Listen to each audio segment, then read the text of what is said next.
Hey guys, James here, how are you doing? So recently, as most of you in the MRM are now aware, a few MRAs have started calling themselves MHRAs, that's Men's Human Rights Activists.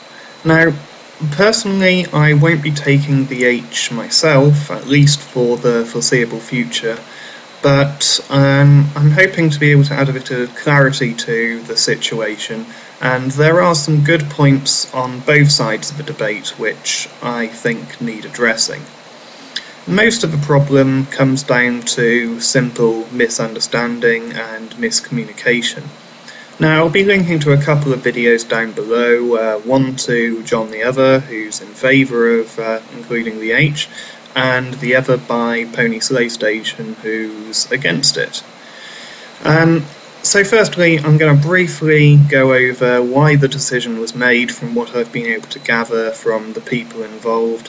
The H was added not as a change of position, but simply to clarify that the MRM is a human rights movement. After the censorship and accusations of being social conservative arseholes who want women back in the kitchen and all of that stuff we've had to deal with for fucking years now, some form of clarification is needed.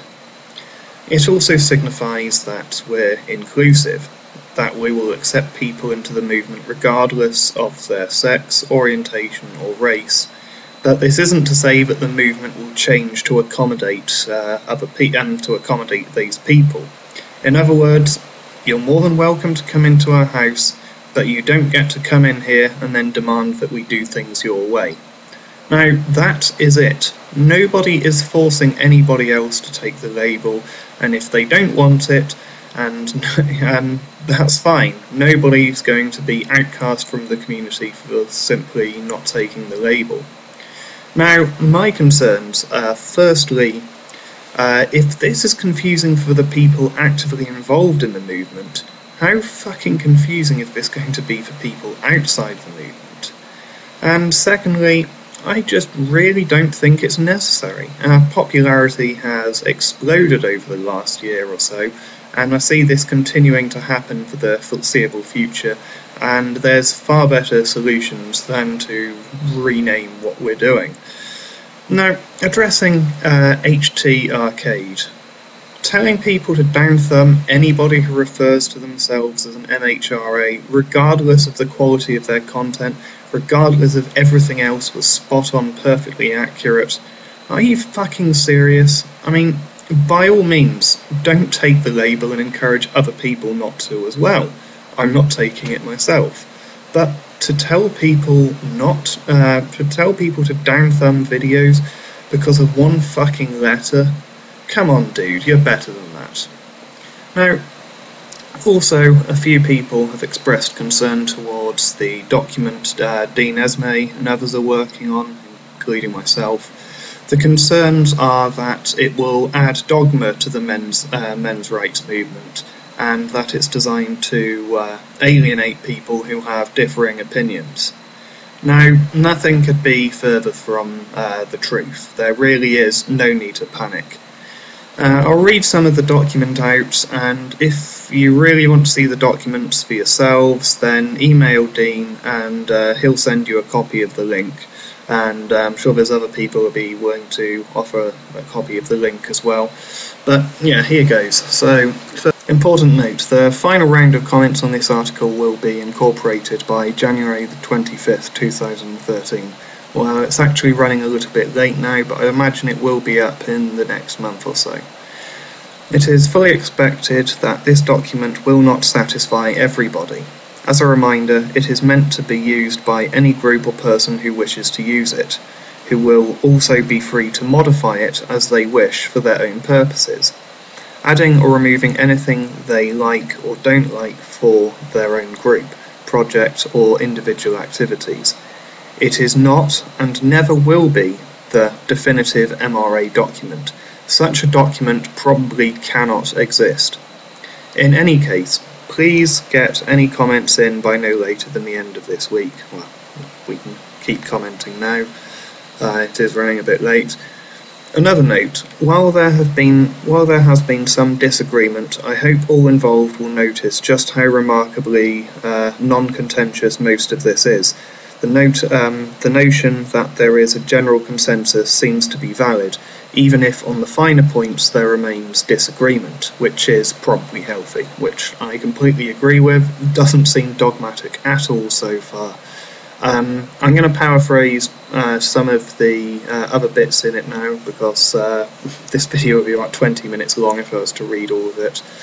But here's some of the other points. The gender war is a fiction, don't sign up for it. Feminism is not necessarily what feminism says it is. Traditionalism is a choice, not an obligation.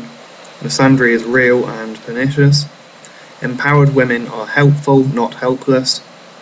And as for the general men's rights movement goals, some goals in no particular order. We stand for all boys and men. Questions of race, creed, colour, national origin or sexual orientation are completely irrelevant to us.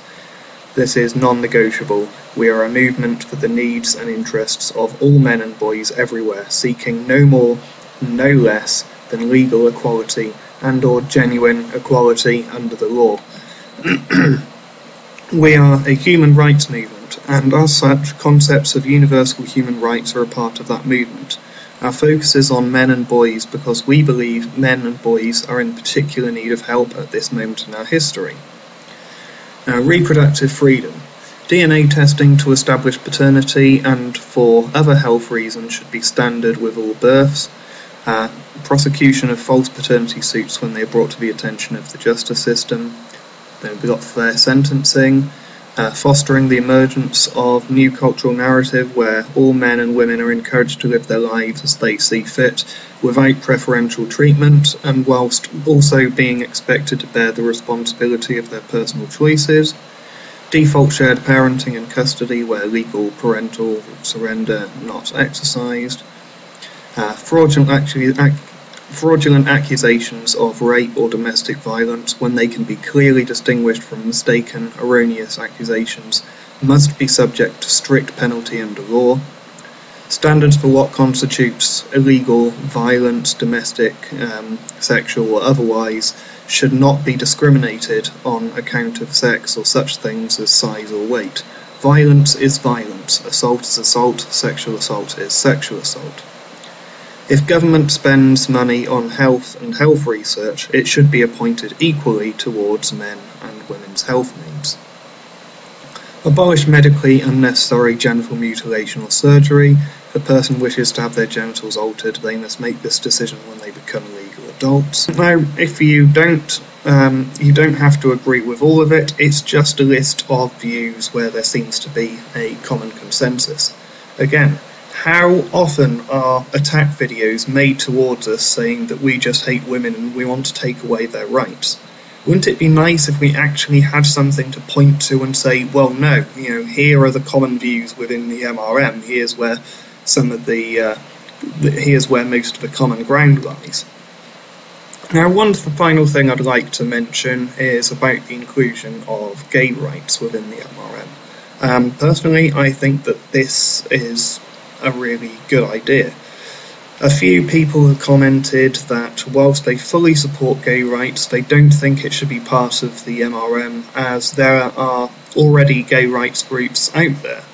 Now, I disagree. I do think it should be part of the MRM for the following reasons.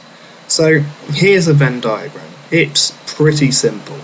There's issues which are exclusive or almost exclusive to gay men, and the same for heterosexual men. And there, in the middle, you can see that there are issues which affect both gay men and straight men.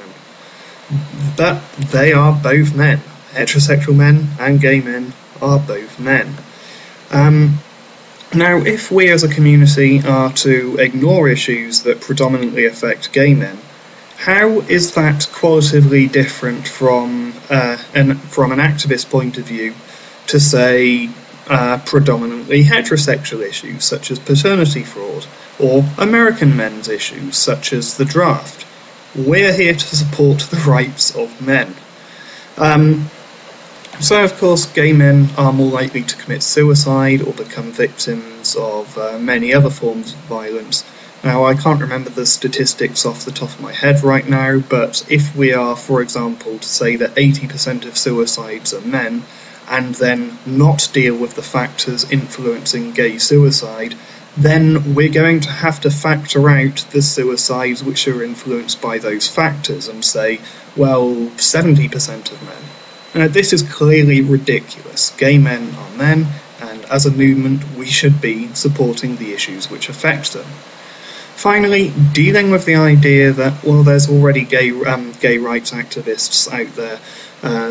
Well, there's already INT activists working against circumcision. There's already the Innocence Project. Does that mean we should stop advocating against genital mutilation and false allegations? Of course not. That's ridiculous. And also, I think that we have a piece of the puzzle which many gay rights activists are missing.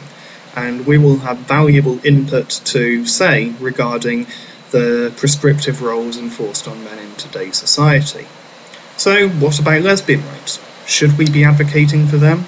Well, no, they're not men. They, of course, deserve the same rights, but we are a men's rights movement, so, of course, we shouldn't be focusing on them, except in situations where their rights go part and parcel with gay men's rights, such as the right to marry.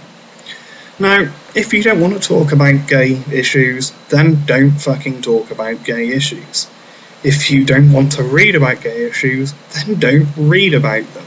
But gay men's issues have just as valid a reason to be a part of the MRM as anything else we talk about, from my humble opinion.